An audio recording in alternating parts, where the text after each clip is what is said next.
सोने जैसी चमकती रेत के टीले, गहरा नीला साफ शांत आसमान और तेज चलती हुई हवाएं।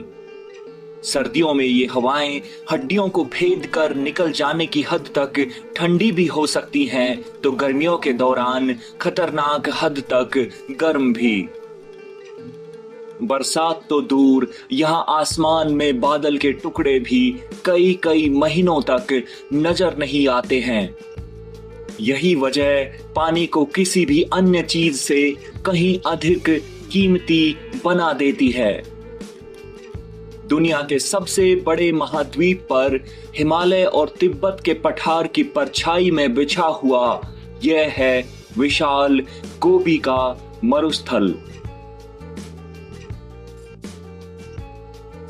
दक्षिणी मंगोलिया और उत्तरी चीन में लगभग 13 लाख वर्ग किलोमीटर में फैला हुआ गोबी मरुस्थल का ज्यादातर हिस्सा आम मरुस्थलों की तरह पूरी तरह से रेतीला नहीं है। रेत के साथ ही साथ यहाँ पर उभरी हुई सूखी चट्टानें भी बहुतायत में मिलती हैं। मंगोलियन भाषा में गोबी का मतलब है जल रहित सूखा प्रदेश। यहाँ होने वाली बेहद कम बारिश इस नाम को पूरी तरह से सही ठहराती है। गोबी के सुदूर दक्षिणी हिस्सों में भले ही दक्षिण पश्चिमी मानसून की वजह से गर्मियों में थोड़ी बहुत बारिश हो जाती है, लेकिन ज्यादातर एरियाज में कई कई महीनों तक बारिश की एक बूंद भी नहीं गिरती है। वर्षा की कमी, एक विशाल जमीनीय भूभाग और साइबेरिया से नजदीकी के चलते गोबी में सर्दियों का सीजन लंबा होता है और इस दौरान खून जमा देने वाली बेहद कठोर ठंड पड़ती है। कुछ स्थानों पर तो तापमान -50 डिग्री सेल्सियस तक रिकॉर्ड किया गया है। सर्दियों के दौरान चलने वाली तेज सूखी हवाएं भी लगातार जीवन के हर रूप को अत्यंत मुश्किल भरा बना देती हैं।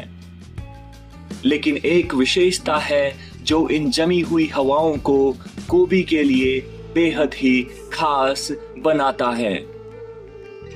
इन हवाओं के साथ साइबेरिया से उड़कर बर्फ के नन्हे कण गोबी में आ पहुंचते हैं, जो समय आने पर पिघलकर कुछ हद तक जीवनदायक पानी की कमी को पूरा करते हैं। कठोर सर्दियों का मतलब ये नहीं है कि गर्मियों में किसी तरह की रियायत देखने को मिलती है। गर्मियों में सर्दियों के उलट भूभाग तेजी से गर्म होता है और नतीजतन तापमान 40 डिग्री सेल्सियस तक पहुंच जाता है। गोबी मरुस्थल में जीवन के लिए बेहद प्रतिकूल परिस्थितियों के होने के बावजूद जीवन के रंगों की कोई कमी नहीं है। लाइफ यहाँ पर हजारों लाखों नहीं बल्कि करोड़ों सालों से मौजूद है। डायनासोर्स के अंडों के फॉसिल्स की मौजूदगी को पहली बार वैज्ञानिक तरीके से गोबी मरुस्थल में ही साबित किया गया था। तब से लेकर आज तक यहाँ पर कई तरह के अलग अलग प्राचीन जीवों के जीवाश्म मिलते रहे हैं। वर्तमान समय में यहाँ पर कई तरह की छिपकलियां, हिरण, ऊंट और अन्य छोटे जानवर पाए जाते हैं। 2 कूबड़ वाला बैक्ट्रियन कैमल मंगोलिया और गोबी डेजर्ट की पहचान बन चुका है। अपने शरीर के विशेष बनावट की वजह से यह प्राणी अत्यंत कठोर परिस्थितियों में भी आसानी से सरवाइव कर सकता है। गोबी डेजर्ट में पेड़ पौधों के नाम पर कुछ घास और झाड़ियों को छोड़कर ज्यादा कुछ देखने को नहीं मिलता है, और वो भी बेहद ही कम डेंसिटी में फैले हुए। रेत के टीलों के बीच चट्टानें और उनमें कहीं कहीं पर बिखरे हुए हरियाली के धब्बे एक ऐसी सुंदरता का जाल बुनते हैं जो देखने में जितनी प्यारी लगती है, अंदर से उतनी ही खतरनाक भी है। गोबी मरुस्थल की बेहद चुनौतीपूर्ण परिस्थितियों के कारण इंसान का वहां पर जिंदा रह पाना बहुत मुश्किलों से भरा हुआ है। केवल कुछ ही पशुपालक इंसानी समूह यहाँ पर देखने को मिलते हैं, लेकिन एक जगह स्थायी घर बनाकर रहना न इंसानों को जिंदा रख पाएगा और न ही इनके पालतू जानवरों को। यही वजह है कि पानी और हरियाली की तलाश में ये लगातार अपना ठिकाना बदलते रहते हैं। बाहर से देखने पर इनका जीवन भले ही कठिन लगे, लेकिन सदियों से पीढ़ी दर पीढ़ी ये लोग इसी तरह से रहते आ रहे हैं और उसी में पूरी तरह से ढल चुके हैं।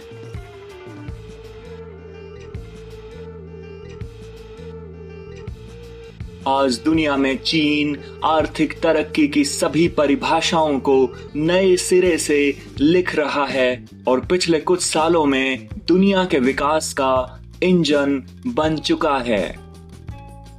लेकिन इस विकास की एक बड़ी कीमत भी उसे चुकानी पड़ रही है। संसाधनों की बढ़ती चाहत के लिए बड़े पैमाने पर जंगलों की कटाई और ग्लोबल क्लाइमेट चेंज के कारण बरसात और हवाओं के पैटर्न में तेजी से बदलाव देखने को मिल रहे हैं। इसी वजह से गोबी मरुस्थल हर साल चाइना में तेजी से आगे बढ़ रहा है और हर साल 3000 किलोमीटर के नए एरिया पर कब्जा कर लेता है। ऐसा एरिया जो कभी हरा भरा हुआ करता था। यही बात गोबी को दुनिया का सबसे तेजी से बढ़ता हुआ मरुस्थल बनाती है। स्थानीय लोग इसे येलो ड्रैगन का नाम भी देते हैं। लगातार आगे बढ़ते हुए मरुस्थल के कारण चाइना को बड़ी संख्या में लोगों को दूसरी जगह पर बसाना पड़ रहा है, जिन्हें क्लाइमेट रेफ्यूजी भी कहा जाता है। गोबी के बढ़ते फैलाव के खतरे सिर्फ डेजर्ट से लगते इलाकों तक ही सीमित नहीं हैं। यहां से लगातार रेत के महाविशाल तूफान उठते हैं जो हजारों किलोमीटर दूर स्थित शहरों के आसमान को अपनी चपेट में ले लेते हैं।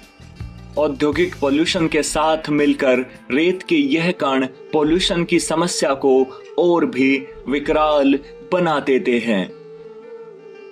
गोबी के साम्राज्य विस्तार को रोकने के लिए चीन की सरकार ने इसके किनारों पर बड़ी संख्या में पेड़ लगाने की योजना चला रखी है। इसके तहत इतने ज्यादा पेड़ लगाए जा चुके हैं कि इसे दुनिया का सबसे बड़ा मानव निर्मित जंगल भी कहा जाता है। लेकिन चीन की इस ग्रीन वॉल से मरुस्थल को रोकने में कुछ हद तक ही सफलता मिली है। बाकी जगहों पर इन पेड़ों ने जमीन से बचा खुचा पानी भी चूस कर समस्या को और भी उलझा दिया है।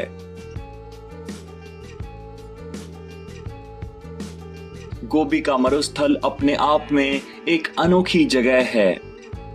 नीचे चमकते रेत के टीलों और ऊपर साफ आसमान के बीच प्रकृति की एक अद्भुत विषकन्या सा यह डेजर्ट अपनी खूबसूरती से आपको मंत्रमुग्ध भी कर देता है तो प्राण घातक भी हो सकता है।